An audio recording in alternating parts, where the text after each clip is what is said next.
Good evening, everyone. Before we start, I'd like to say one thing. Last week, we saw the passing of Ted Day. Ted was a giant of a man who gave so much to his fellow citizens, and one who often shied away from public recognition. His civic leadership was extensive, as was his philanthropy and charity. I'm sure him and his wife, Kim, have done so much more anonymously. I would like to keep Ted in our thoughts and in the prayer that we're about to have. Ron? Let's pray. Father God, we just pray, first off, we pray peace and comfort upon the Day family, Lord, and all those for the loss of Ted. Lord, we pray for our community that has suffered a big loss as well. This gentleman did so much for our communities. Lord, would you just replace him with someone, or Lord, we know your plans are perfect, so we don't know who that is, but God, we know that you have great plans for all. But Lord, just bless the Day family. Be with our leaders tonight, Lord, as they have this meeting. Would you just be with every word that is spoken, Lord. Let it just be you that guides what, as decisions are made for what's best for our community, Lord, for everyone. Lord, be with them. Bring your peace upon our leaders as well, Lord. Let your peace reign in this meeting tonight. We just praise you and thank you. In Jesus' name, amen. I'd like to open the September 21st meeting with a pledge. Matthew? I pledge allegiance to the flag of the United States of America and to the republic for which it stands, one nation, under God, indivisible, with liberty and justice for all.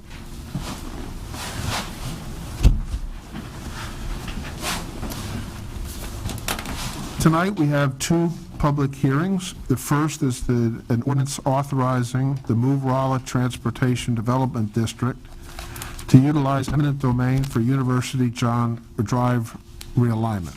John. Yeah, thank you, Mayor.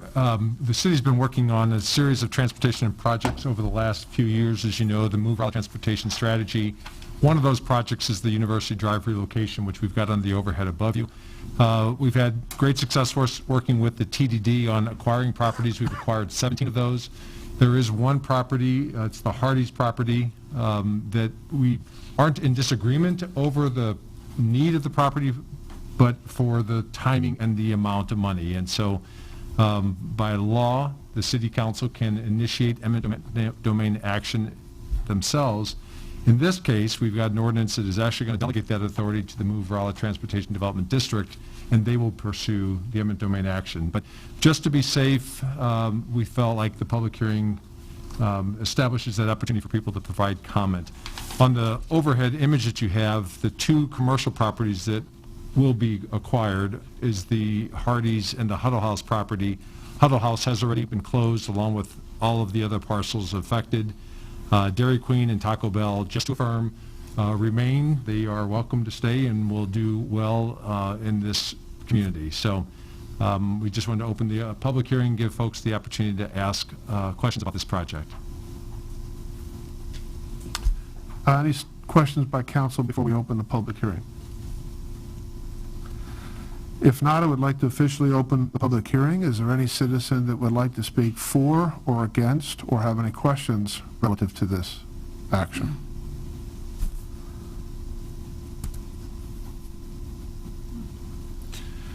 If not, we will consider the public hearing closed.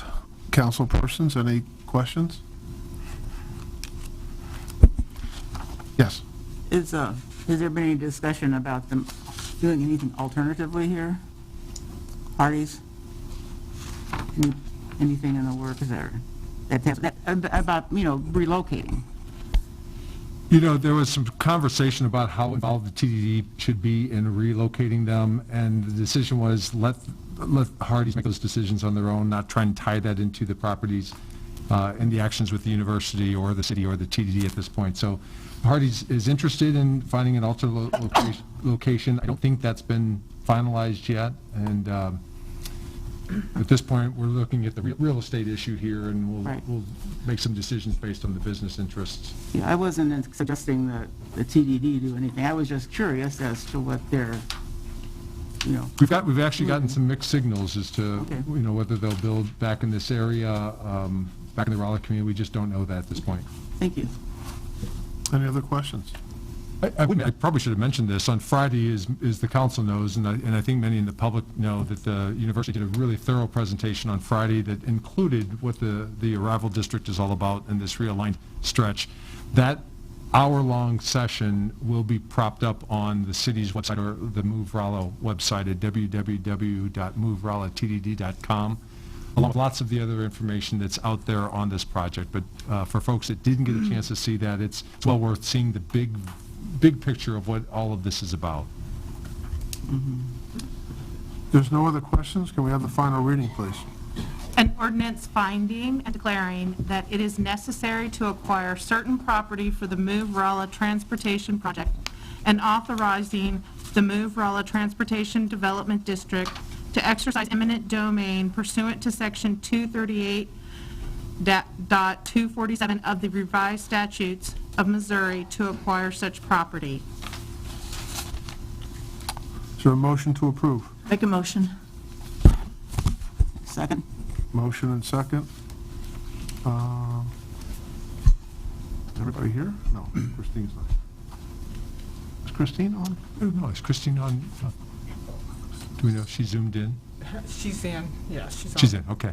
Okay, we can't see her. So can you switch the screen so that we can see her to vote? I don't know, that's a Rob thing.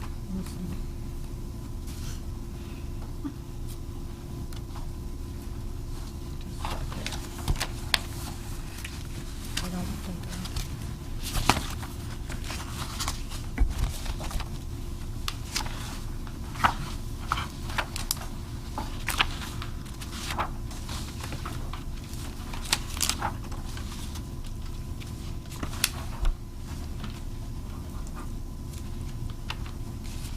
We sent that request on to Rob, and Yeah. he needs to switch the screens. Okay. Carol, could you see her? yeah, I can see her on this monitor right Okay, here. as long as you can see her. Not required, but let's do it by roll call vote. Okay. This one is recorded. Oh, Schott, Yes. Mush, yes. Higgins, Yes. Bolin, Yes. Schneider, Yes. Reuter, Yes. Allen, Yes. Murphy, Yes. Lyons, Yes. Prow, Yes. Eberly, Yes. Florence, Yay. 12 ayes. Ordinance is approved. They want to do this. The next item is an ordinance rezoning a portion of 124 West Lions Club Drive from M2 and RR to C3. Tom? Oh, she's gonna be doing something. Will that work? This has to be on that screen in order for them to see it when she's doing something. Okay. Just move this over there, and then whenever you pull yours up, minimize it, and you'll be able to. Can you see her now? Yep. Okay, thank you.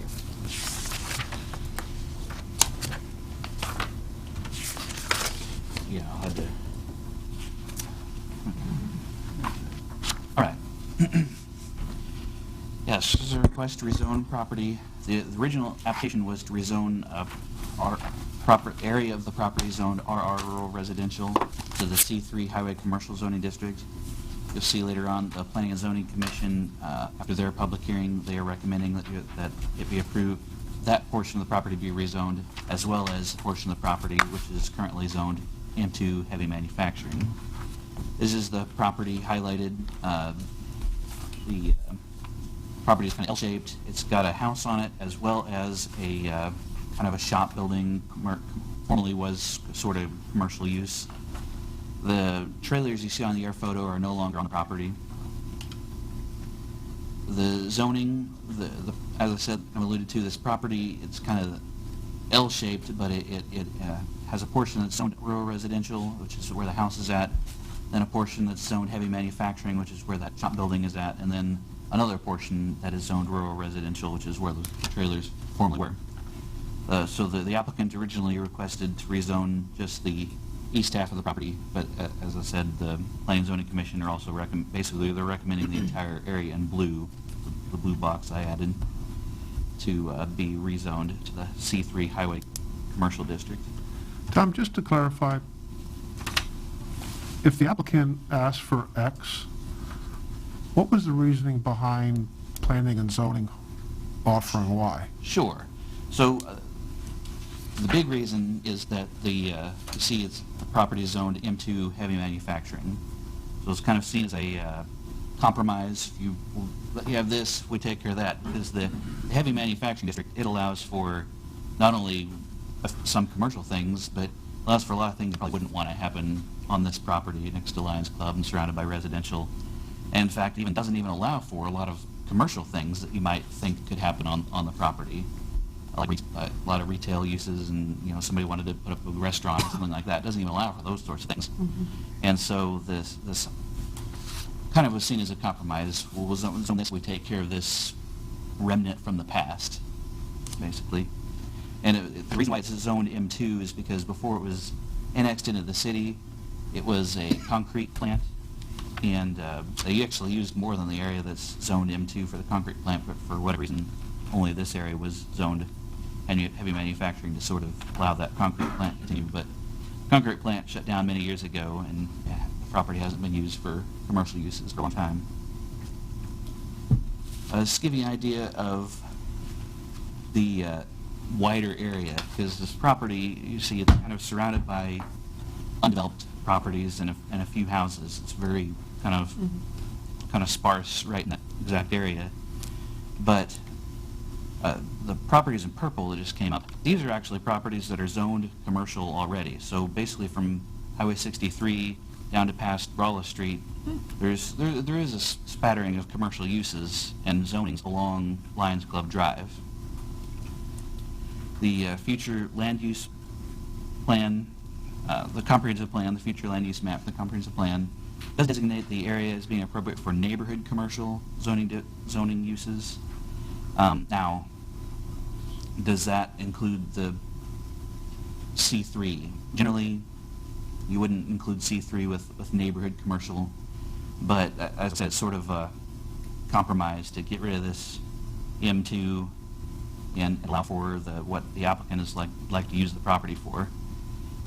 Basically, what they are seeking to do is they have dirt delivered to the property, and then they sell the dirt by the load. You pull up in your pickup truck, and they load your pickup truck and use it for your garden or whatever.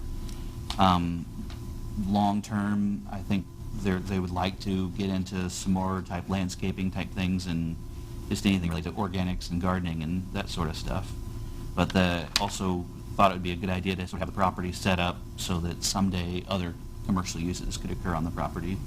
The C3 zoning would allow for some of the outdoor storage that's necessary for their particular business.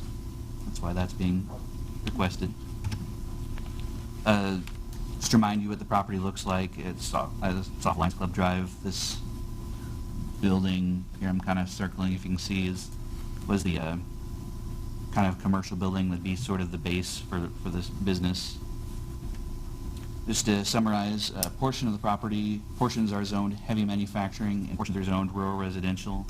Property was formerly used for a concrete plant, however it hasn't been used commercially in many years.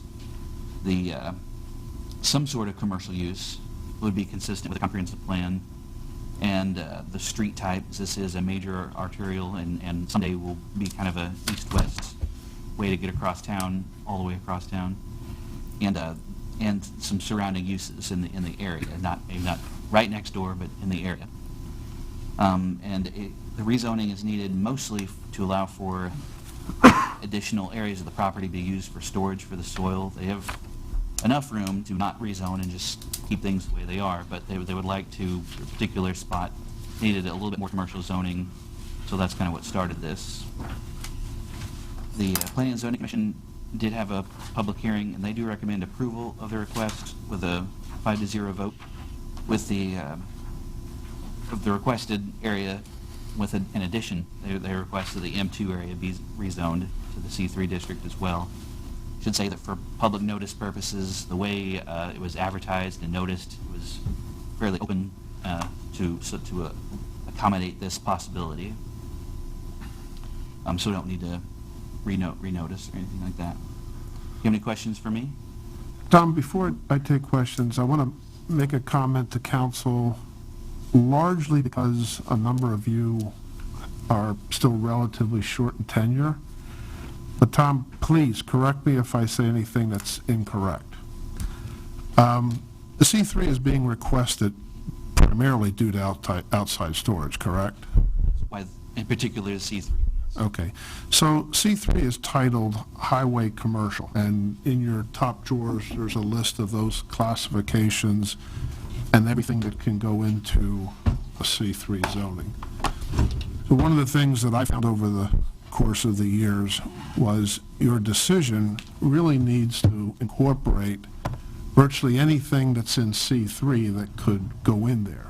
Because that, once that classification goes with that property, it's gonna stay there. One of the things, don't have to do it tonight, but one of the things that you could look at are putting in some restrictions that may sort of limit some of those other type of C3 things that wouldn't necessarily limit what the applicant wants to do now. For example, a bar can go in there, and I don't mean to pick on a bar, but a bar can go in there, nightclub, whatever. You may want to put a restriction on hours and say, okay, no activity after 11 o'clock at night or something like that, but yet that's not something that would impact a landscape business. Again, I'm not suggesting you do that, I'm just using that as an example as you think about this the next couple of weeks. Is that correct, Tom? I'm less confident that you can actually put conditions on a rezoning, but you haven't asked City Council. Okay. Okay. It is what it is, right? Any questions from council for Tom? David Shotton's. Two questions. Maybe you already mentioned this, but did you get any feedback from any other people in the area that you sent cards to, local neighbors and stuff, and what kind of feedback did you get? I heard from two people. One was primarily concerned with the possibility of stockpiling of large amounts of manure. The applicant at the Planning and Zoning Commission did talk that they don't actually have currently manure delivered, and if they did, it would be a very small amount, and a small amount really wouldn't notice. And then, so I don't really think that's much of an issue. Then the other one, behind the property, they were concerned that the entire property was being rezoned, so they have commercial right next to them, but really the application was just for the southern half of the property, so I think that took care of that concern. The other question I had was, two questions in one. Are there a number of C3s along Lions Club already, and do you expect that the Lions Club is going to develop as a bunch of C3 along there? Okay, we can see it right there. Thank you, sorry. Yeah, so this is the future land use plan, and as I said, the red is community commercial, and then the blue is neighborhood commercial. You can see 2/3 of the length in that area is proposed to have some commercial on one side or the other. And then the rezonings, there isn't any there's a big chunk of the Lions Club property is C3, and then there are some additional areas. There's a car repair place down here, car repair place. Oh, there's a couple Cs, right? And then there's even a property on further down that's zoned manufacturing again as well, but it's not being used for manufacturing. I have a question for John.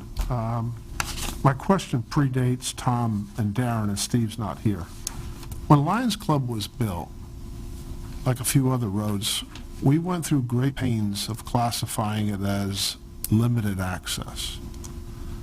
I'm not sure how that's defined or what that means, but I do remember us talking about limited access. So in light of David's question about future development, John, would you just refresh my memory, comment on what limited access meant long-term for Lions Club Drive? Yeah, limited access isn't no access. We built the road and had to provide people a means to getting to those properties, but as property develops, our approach is we don't want driveways coming off of this. We want a road that's going to come off of this that would then connect driveways. So we're going to guard carefully against Lions Club Drive, that there's not a consistent pattern of just individual driveways that you then run into all the conflicts that we have in some of our other commercial corridors. So, a road that came in off it to access the property, that's appropriate and actually required. But that should be the feeder then for further subdivision rather than frontage. There's been a couple of cases where we have granted an exception. So if you look at just to the east of the site that Tom has up, on the loop on the southeast corner of Lions Club Drive, that was a development that Mike Wagner was involved with.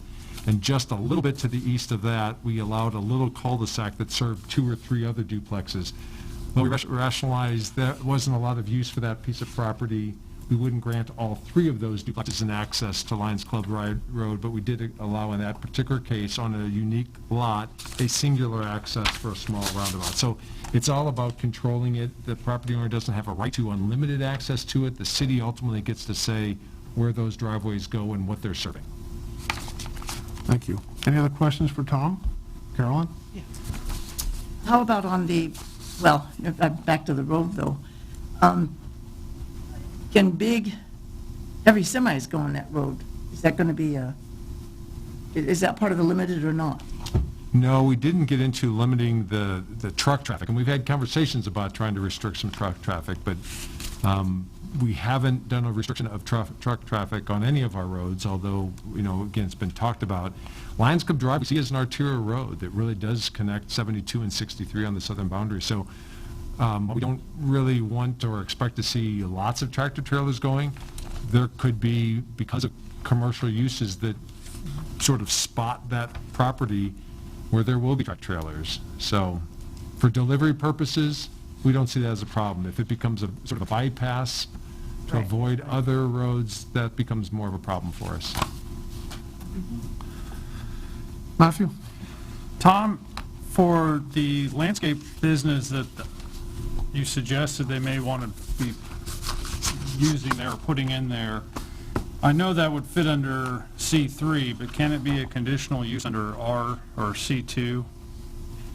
That would have been nice. I think C3 just seems excessive for this neighborhood, and I think if there was a way to accommodate the request but not make it so problematic in the future should they choose to do something else, I think that would be a better way to go.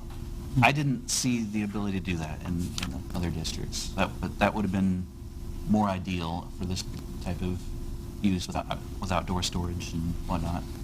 So what do we need to do to make that happen then? At some point, I'm hoping to rewrite the whole zoning code from top to bottom, and things like that would be something that would be talked about. Okay. Thank you, Tom. And Matt, the problem that we currently have is our C2 zoning has all these by right uses and then identifies specifically conditional uses, and currently there's not a provision for outside storage on there, which drives us then to C3. That would be an easy change. It seems to us to be an easy change to make to C2, but it's one of 100 changes we would like to get in there and work on. So, and it would deny this person the right to proceed with an application, knowing the council's got full discretion as to what to do with it. But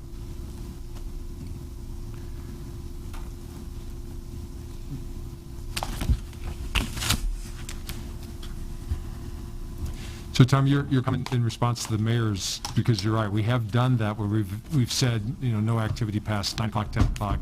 Doesn't change the use of the property as zoned, but imposes some additional conditions. Are you suggesting that shouldn't be done, can't be done, requires a mutual consent of the parties? Can you go into that a little further? I think to actually enforce it, you're almost talking about something like a conditional use permit, and if that's something the city council is interested in doing, is imposing conditions on particular uses as they come through for rezoning, should kind of change the zoning code to allow for more uses that require conditional use permits. So if the applicant agrees to the conditions, then you shouldn't have much problem, but I would be concerned about actually trying to enforce it. In particular, perhaps down the road when it chanes hands, whether that's binding on the and especially if we're trying to limit types of uses.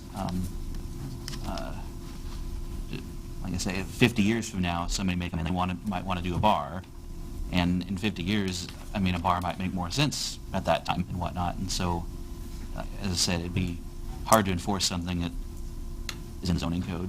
Yeah. And I agree with that. But I think the thought was we put something like a 9 or 10 o'clock ending date in this particular case 30 years from now, when conditions change and somebody wants to buy it for a bar, then they would then amend the ordinance, or council could consider amending the ordinance to relieve that. But we got some hesitation about imposing, not uses, I agree with you, I don't think we can vary from a use, but a restriction on, like, hours of operation, for instance.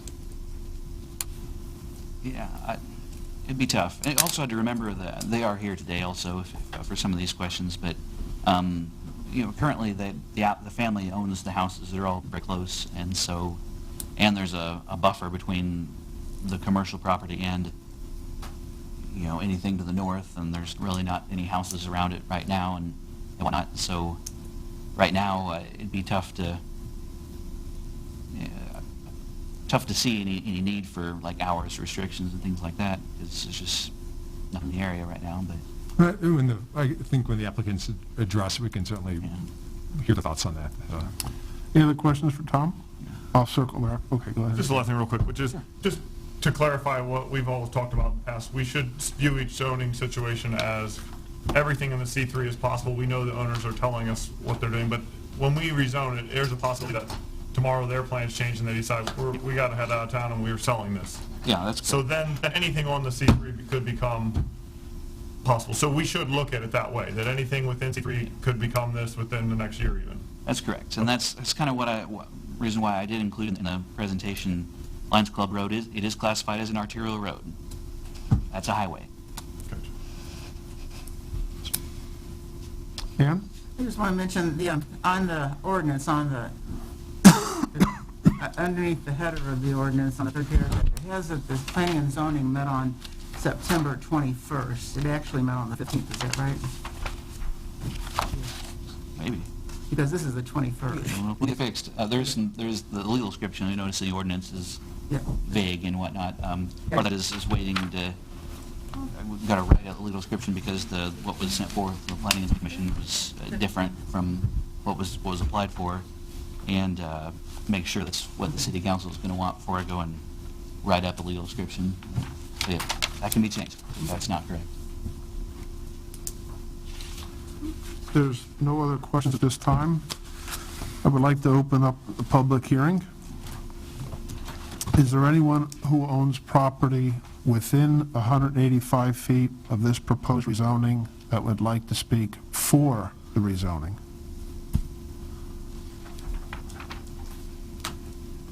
If you're a property owner, this is your chance. Well, I live there. I don't own the property. My father-in-law owns it. But Can you state your name? Nick Frost. So like I said, I live at 124 West Lions Club. My grandfather-in-law owns the property. My father-in-law lives there, and then me and my wife as well. So this is, my wife is wanting to, well, she has a small garden now, and she's purchased some organic certified compost, and it just kind of turned into her having compost for sale instead of just having some for herself. So we stockpiled it where the 18-wheelers are, and we've removed all the 18-wheelers. And then it was kind of brought up at the last meeting that, you know, if we sacrificed our M2, it could help out with us getting C3. But we have a small-scale farm. She's just going to sell at the farmer's market, mostly flowers.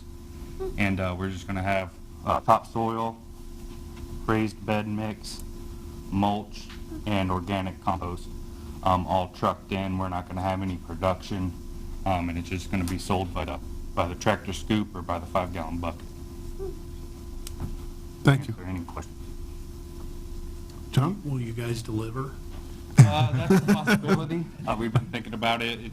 Honestly, it turned in from us wanting to buy compost for our personal garden to getting an 18-wheeler dropped off at our property. So we're just kind of, it's organic certified compost, like I said, that we're just super excited about and more than happy to help out anybody else who wants it. He really wants you to spread it too, I think. As far as the hours of operation, is that something that is a concern for you all? Yeah, I mean, I feel like it'd be daylight hours. I mean, nobody really wants to work in their garden at nighttime, but yeah, I mean, daylight hours So even if we, for instance, and it's maybe something we can look at legal over the next 2 weeks, if the council imposed a condition on the ordinance at, say, 9 o'clock at night, I don't think we want to try and Right. be overly restrictive, but Yeah, I honestly, my grandparents and my in-laws live there, and I think we would appreciate people not being on property after dark anyways. It's, it's their personal residence there on the northernmost side. So we'd probably appreciate people not even being there, after dark anyways. we'd also like that. You've done a great job cleaning up the site. Yeah. It looked that's rough for what a long time, it looks great. We've definitely been trying to help. A lot of people drive by that road. And that's something we've been talking about since we kind of moved. We just moved into town a year ago. So we've been here just over a year. Me and my wife are from here, but we just moved back. So we've been wanting those 18-wheelers done for a little while. Right. Thank you. We wish you the best with your business. Is there anyone else who owns property within 185 feet that would like to speak for the rezoning? Is there anyone that owns property within 185 feet of this property that would like to speak against the proposed rezoning?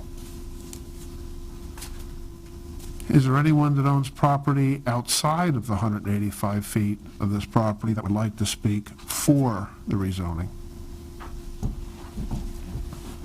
And finally, is there anyone that owns property outside of the 185 feet that would like to speak against the proposed rezoning?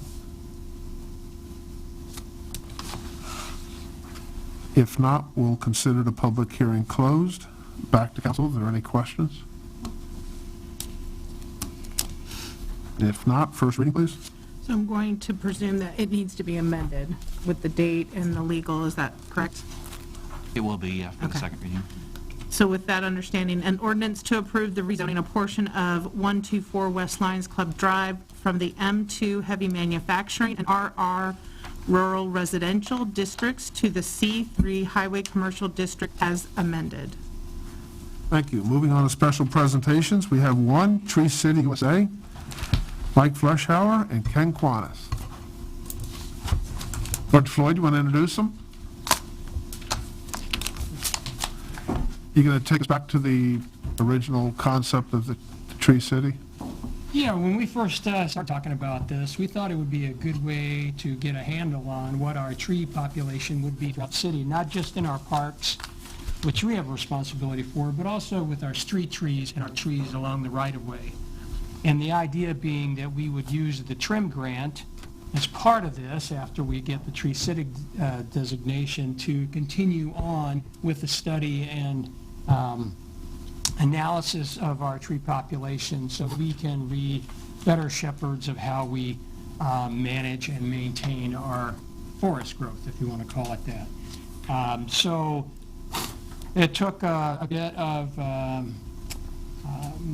research to actually coordinate with all the different city departments in terms of everybody's got a piece of working with trees and woody vegetation, so collecting all of that and then putting that into a presentation for the Department of Conservation.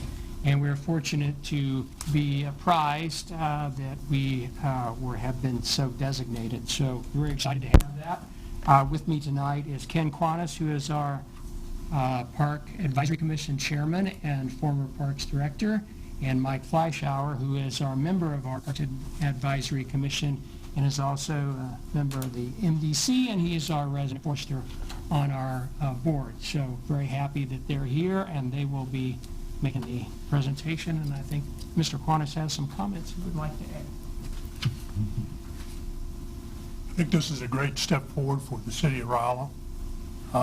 Most of you, I think with the exception of maybe myself, John, and the mayor, this has been 20 years in the making.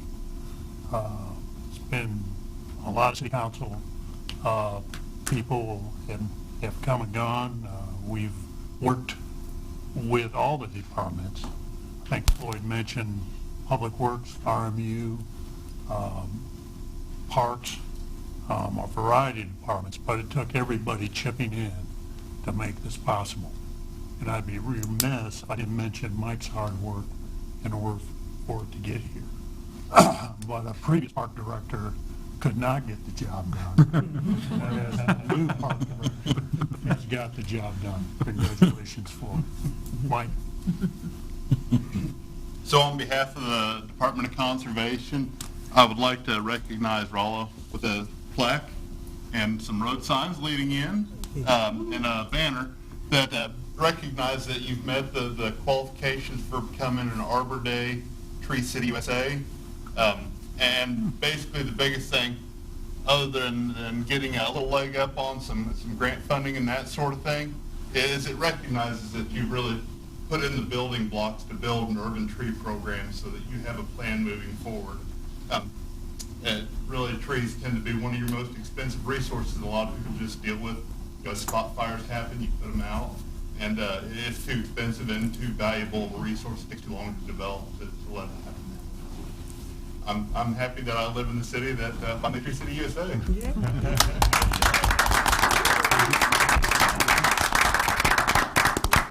Mike, I want to thank you. You know, in the beginning, when we looked at this, and maybe going back to the 20 years that we've fooled with this, there was some apprehension on building the system to accommodate this kind of thing, because, you know, cutting trees, there's people that don't want to cut trees, and there's other people that want to, you know, hack them off type of thing. But the point I want to make is you have been a godsend. So to have someone of your expertise join the park board or park advisory commission to be able to make this work was outstanding. So we got like 2 for 1 out of you, so thank you very much.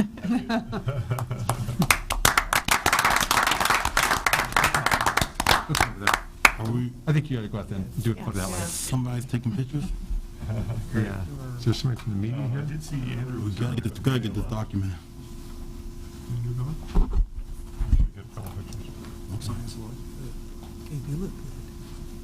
That's good stuff. Hey, Ron, can you take pictures?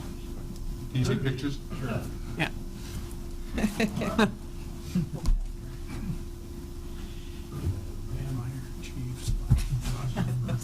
There, duck. We don't have I know, I was just thinking the same, yeah. I think I'm shielded behind.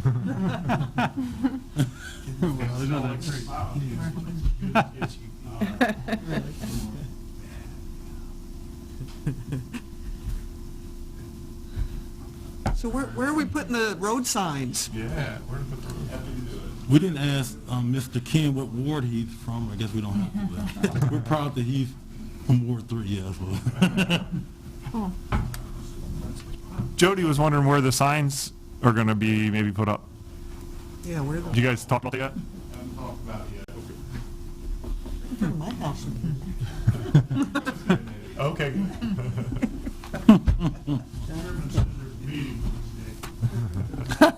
One of them's going to be by the welcome sign out by the Yeah. Just think. Thanks again. Thank you. I really appreciate it. Moving on to old business. We have one item, which is an ordinance approving the fiscal year 2021 budget. John? Thank you, Mayor. We've been working on this for a few months now, and due to all of your collective hard works, we're ready to prepare the final reading of the ordinance that authorizes the fiscal year 2021 budget. As you know, it's a $55 million plus budget, but that is really double the typical size because of 3 major projects that we have going. One significant one, the sewer treatment plants that the voters approved.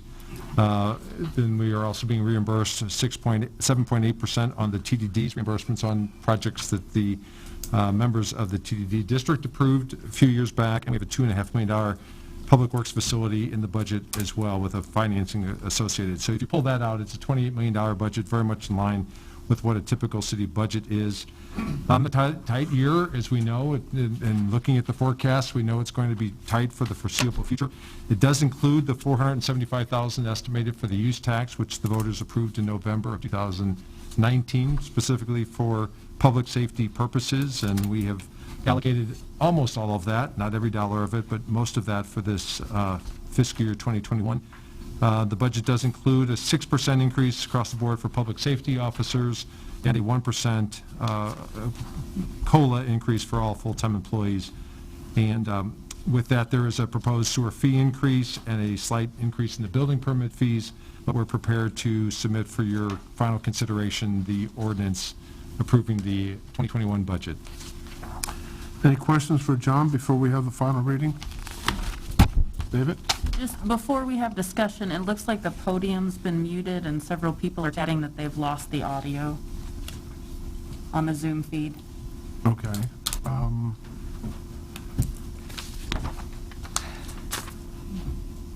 Okay, thank you for that. Let's keep going since there's nobody at the podium here for a couple minutes. David? Yes, I have a couple points for discussion.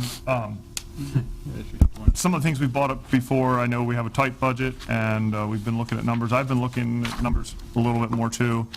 And I want to tie that into something I brought up before, but I just want to hit on it one more time, because I think it's very important. So I want to mention and make sure the public is aware that there is someone who was a Rolla police officer at the time is facing a felony for allegedly assaulting a citizen who was already in handcuffs. And I'm going to read the indictment. The grand jurors of the County of Phelps, State of Missouri, charged that the defendant committed the Class E felony of assault in the 3rd degree. The defendant knowingly caused physical injury to the victim by punching the victim in the back of the head while the victim was handcuffed. So I just want to reiterate that this was a Rolla police officer in uniform in front of the public. What is the point of rewarding our hardworking officers with these pay raises if we don't remove any of the dishonest bad apples from our force? Any incident such as this could give all of our RPD a bad name and is unfair to the honest and upstanding officers on our force. It could cause legal proceedings against the city, causing a much bigger hole in the budget than the cost of body cameras. This incident is not an indictment of RPD, but an indictment of this one bad apple. But it does shed light on why body cameras are an essential tool in policing today. Both MST and St. James police departments have body cameras. Since when do these smaller local entities have standard police equipment that Rolla doesn't? I've been looking closer at the budget, and we've been getting some numbers back from the use tax in 2020. And from the numbers I've added up, we had a 4-month average that John told us was $42,397. So a 4-month average, 4 times 42,397 comes to basically right around $170,000, $169,588. We've allocated $125,000 for the 2020 budget for retention bonuses for all of our public safety. And we spent $125,000 on that. $170,000 minus $125,000 comes up with me $45,000. We also, at the same time that we have those numbers, we removed $45,000 originally from the original budget from a police car out of that budget so that we could add $25,000. At one point it was for all 45, and then we came back to $25,000 for the body cameras. So where I see it, and I'd like to make a motion tonight, that we spend the rest of the 2020 that's been collected. We only spent $125,000 of that. There's almost $45,000 left. I'd like to see and make a motion that we allocate that money, $44,588 from the 2020 to be able to purchase the body cameras for this year, 2021, and since we only were able to get 3 police cars and we originally had it in the budget, reallocate the $45,000 for the 4th police car out of the use tax from 2021. So moved.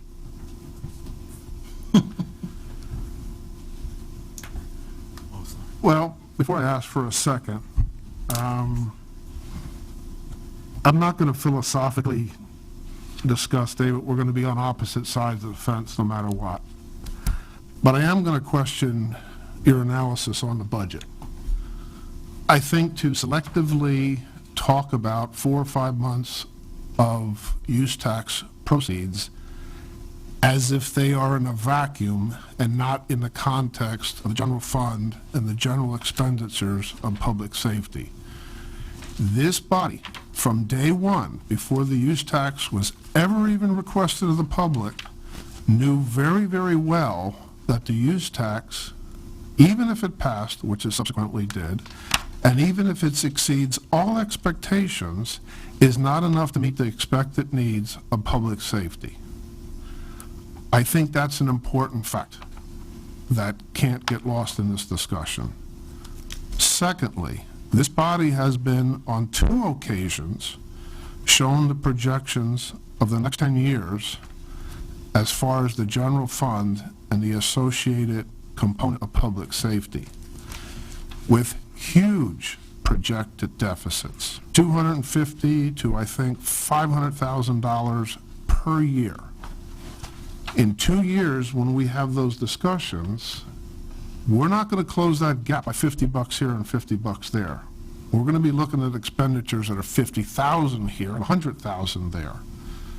So, accept your motion, but I just want to remind council that you have to look at the budget in its totality, not a specific segment. I think as an other point to that, don't think we can expect the use tax to make up all the funds. That was never the intention of the use tax, to make up everything in the general fund. That does bring up another question that I have, which is, this money that's not spent from the use tax goes into the general fund.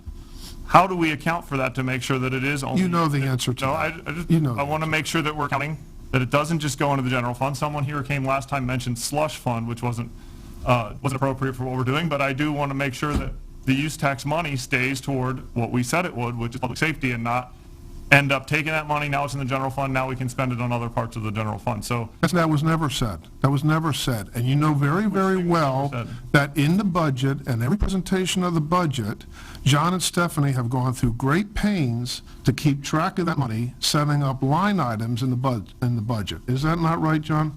It's correct. Thank you. we won't be adding that money just in the general fund. It will stay under use tax and be... There's nothing to transfer over because it's not enough in and of itself. It's not like there's some magic surplus. Oh, geez, we got new money. Let's go buy something with it. The use tax is not enough in and of itself to fund the ongoing and expected needs of public safety.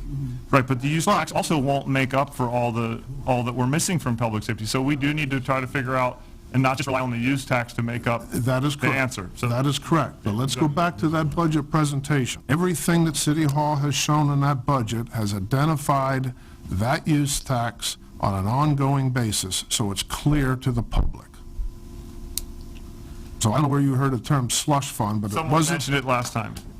Well, maybe it was one of the people that was sitting in the audience, because I assure you, well then, the relevant people are going to be Stephanie, myself, and John. We did not use that term slush fund. I didn't say you did. Well, you imply. No, I didn't. I said someone used the word slush fund. Okay, so you knew damn well it was just somebody out there rambling at the mouth. So Thank from you. a parliamentary standpoint, Yes, the is this- discussion of a second before more discussion. Yes, is there a second on the motion? Second. The motion and second, roll call vote. Is there any more? Any more discussion? So I have something. I'd just like to say that we've talked about this several times. I think that it's fairly clear that almost everybody is in favor of getting body cams for our police. And we have $25,000 in the budget that will start to acquire those body cams. And if the use tax comes in at a much higher rate than we expect, at some future date, when we know what the actual cost is and we can see what we're getting, we could always vote to add more into this year's budget to get more body cams. I think that's a perfectly reasonable way to go forward. So I understand the passion for getting it all done at once and for making sure that we're working hard on it, but I think we are. And I think we have a way forward that is already in the budget. Any other questions or comments? I have a question. Okay, Christine? So last year, the discussion was about the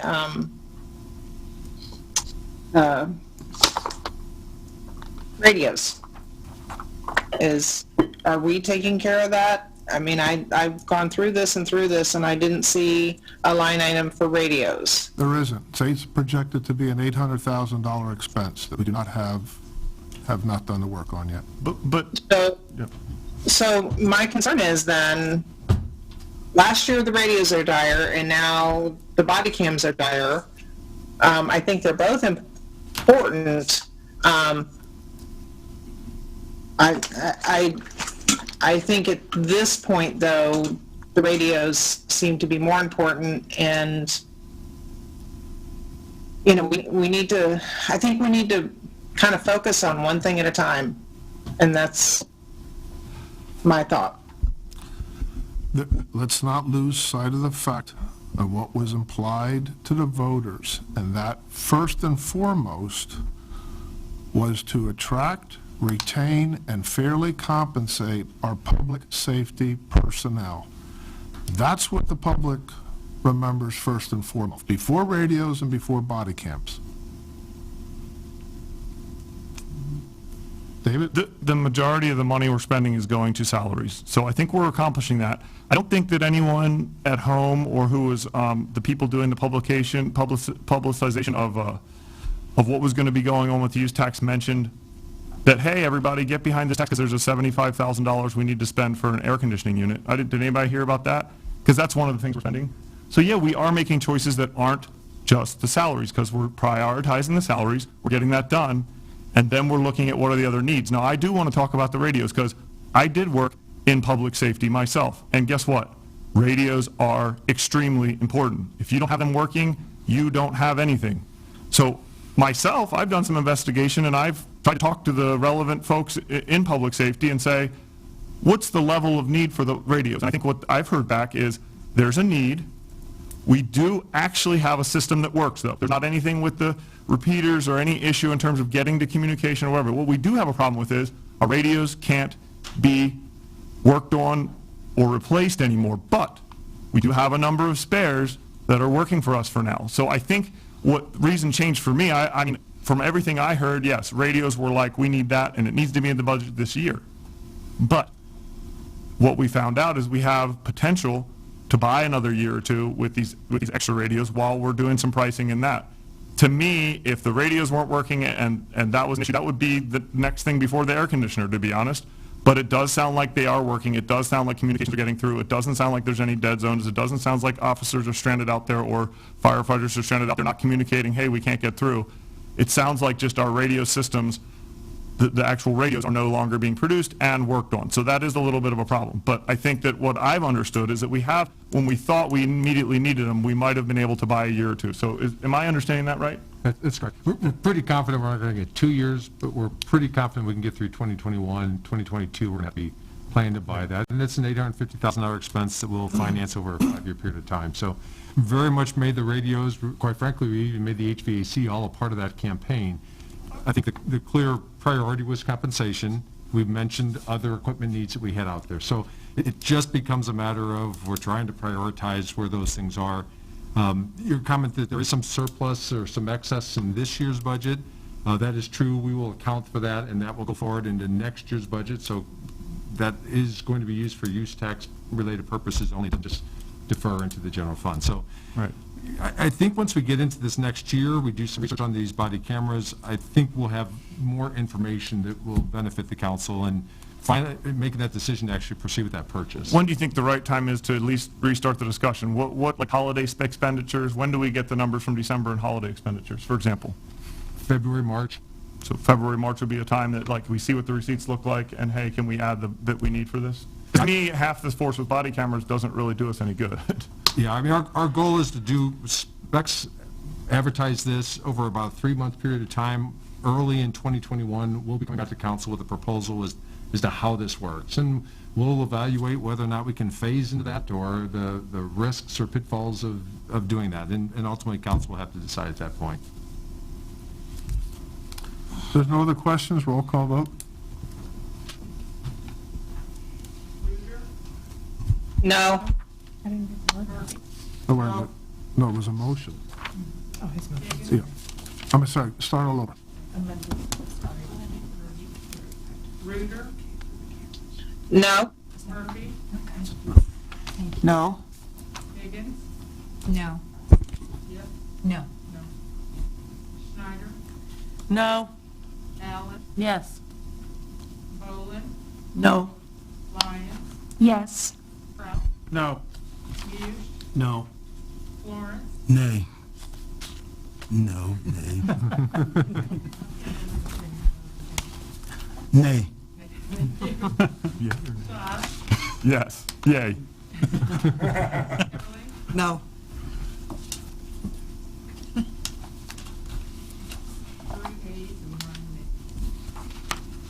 May we have the final reading of the budget, please? Ordinance? An ordinance adopting an annual budget for the fiscal year beginning on October 1st, 2020, and appropriating funds pursuant thereto. I just have one question. Yes. First paragraph in here, I saw that the date was incorrect also. I think it is. Yeah. The first paragraph, instead of October 2019, it's should be October 2020. So that'll be amended. Okay. Thank you. Or do we have to make a motion to amend? No, I'll just, as amended. Corrected. Go ahead. You're ready. Take the vote. You read it, right? No, I don't need, I've read it already. Just So move that the ordinance pass? Second. Motion made in second. Roll call vote, please. Murphy? Yes. Lyons? No. Allen? Yes. Bolin? Yes. Schneider? Yes. Reuter? Yes. Muse? Yes. Higgins? Yes. Eberly? Yes. Florence? Yay. Schott? Nay. No. Kraut? Yes. 10 ayes and 2 nays. Moving on to new business, first item is a motion authorizing the closing of certain streets for the 42nd Arts and Crafts. Rolla Downtown Business Association is requesting close Pine Street for the 42nd Annual Arts and Crafts Festival on Saturday, October 17th. Pine Street will be closed from 6th Street to 10th Street, 5 a.m. to 5 p.m. As noted here, they do have an approved health and safety plan. It was approved, so. Any questions from City Council? I've got one. Yes. So since the Downtown Business Association has asked for this, I'm assuming I know the answer to this, but I'm just thinking about during this COVID time and the stress on our local businesses and having the street closed during a Saturday, which would be normal business hours. Is that going to be a problem for any of them? Or are they expecting enough people will be coming downtown that will make that sort of a wash? Good question. Is anybody from the... I know that this is a well-publicized event. I'm sure they reached out to all the businesses and made them aware of what's going on. I mean, a typical year brings a lot of people downtown and helps local businesses out. So this year I can't speak to, how many people they're expecting, but I would imagine it would be helpful for the downtown businesses.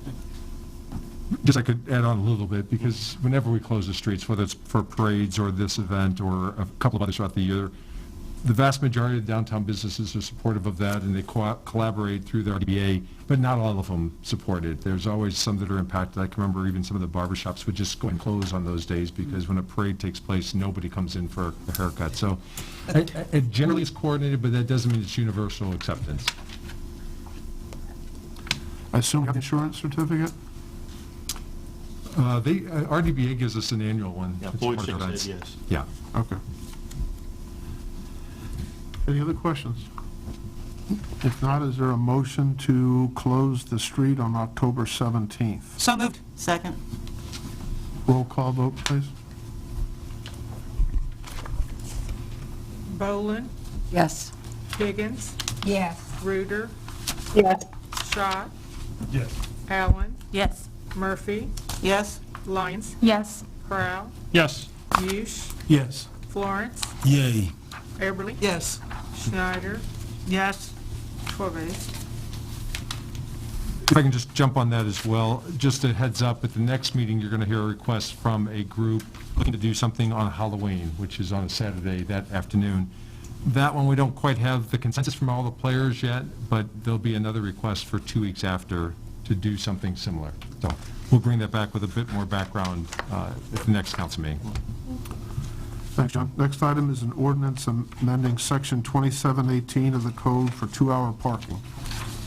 So it was brought to our attention by the parking enforcement that we had a spot downtown that we had, marked as a 2-hour parking spot. The intention was for it to be a 2-hour spot, but the ordinance did not reflect that. So after we found that one, we tried to do a comprehensive review of the, the Pine Street kind of downtown area 2-hour parking. We actually found 4 spots that were, in the field marked as 2-hour parking, but were not on the ordinance. So this ordinance would clean that up.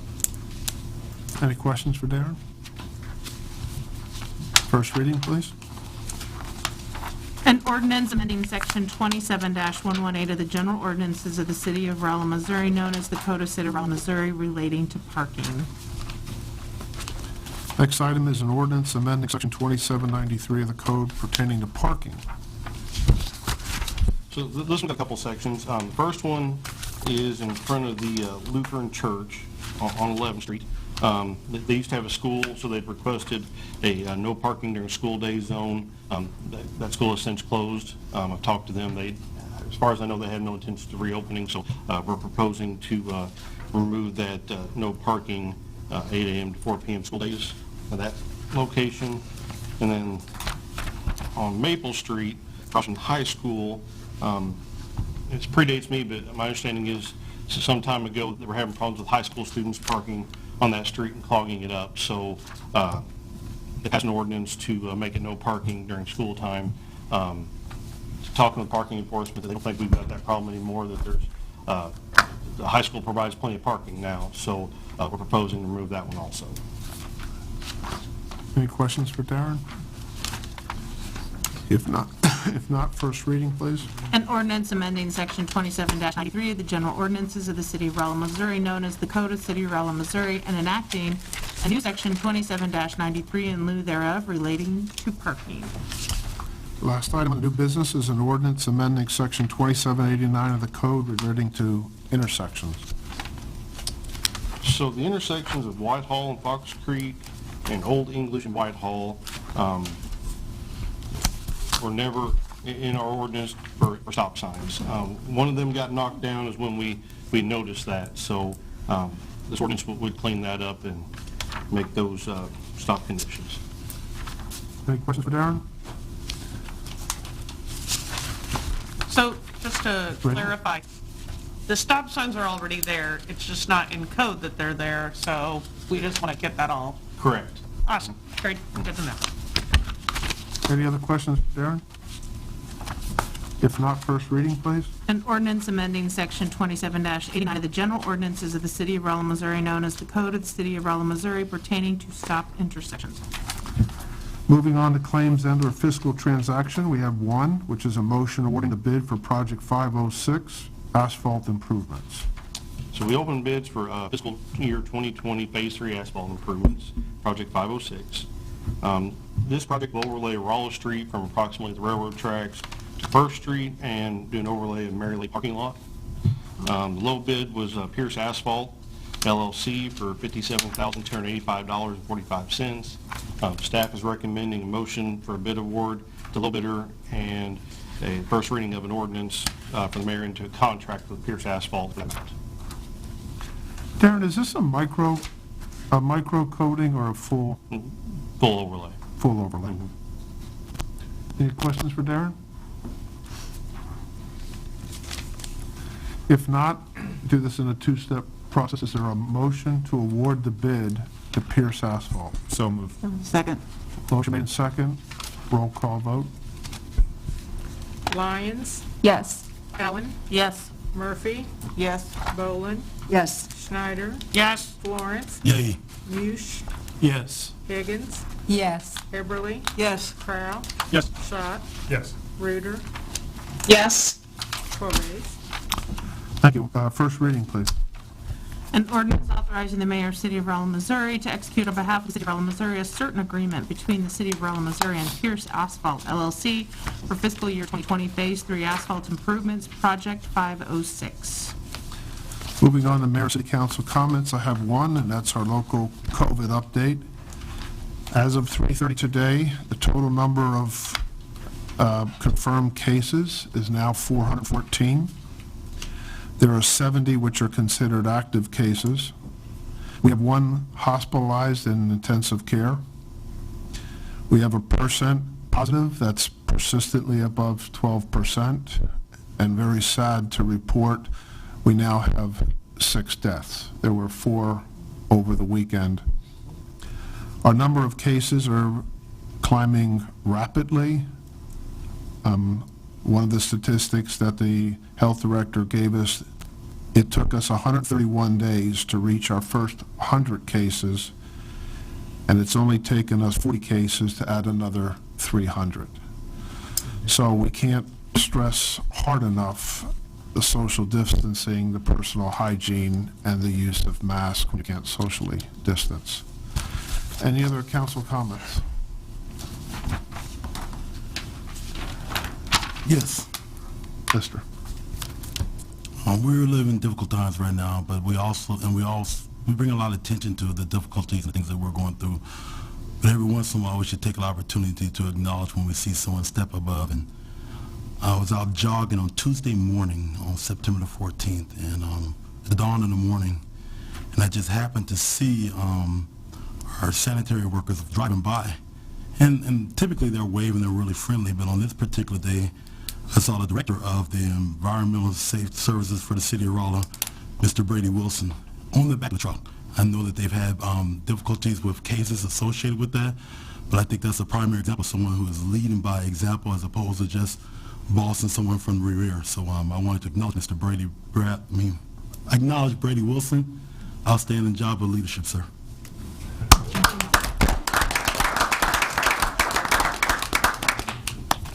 Any other council comments?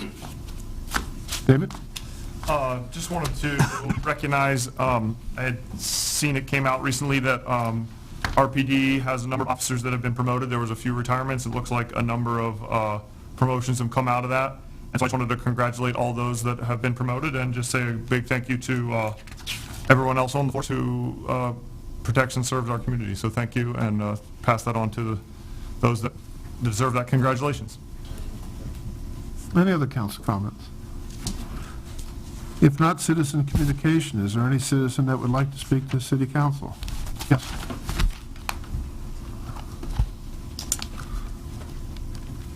Don Morse. I reside at 208 Victoria Lane, and I had the pleasure of serving on this council for 10 years and with some of it. I want to congratulate you because we've all heard the old saying, the wheel that squeaks the loudest gets the most grease. And I congratulate you that it seems to me that you've done above and beyond with the grease for the marijuana situation. But I'd like you to consider the following before you add any more grease to that wheel. When I retired from the public school system, I taught for 5 years in the drug rehab program at Pathways, which is now Crossroads. We had 20 to 25 young people for 3 months at a time. So you can figure the numbers yourself. I was there for 5 years. I'll be the first one to admit, I never met a young person during that time that was there because of marijuana addiction. But I will also tell you the majority of those young people were there because marijuana hadn't been enough for them, and they moved on to something stronger. Whether it was heroin, crack, cocaine, whatever the case may be. And these were good kids. I'm the first one to tell you that. Of all the kids that I came across during those 5 years, I can count on one hand the ones that didn't have much future. The rest of them were good kids that had made a mistake. But that mistake started with marijuana. Kid after kid after kid, young person after young person that I talked to, that was their story. I would, from the bottom of my heart, I would ask you to please consider that you put enough grease on that wheel. you've got a budget that you talked about tonight, that if things don't change, there's goods and services that the people of this community expect that are going to have to be cut.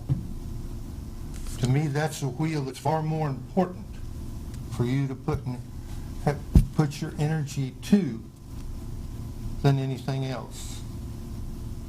I did not get up here to offend anyone. I got up here to share some information. I hope you will think about it. That's all I ask. Thank you for your time. Thank you, Don. Any other citizens?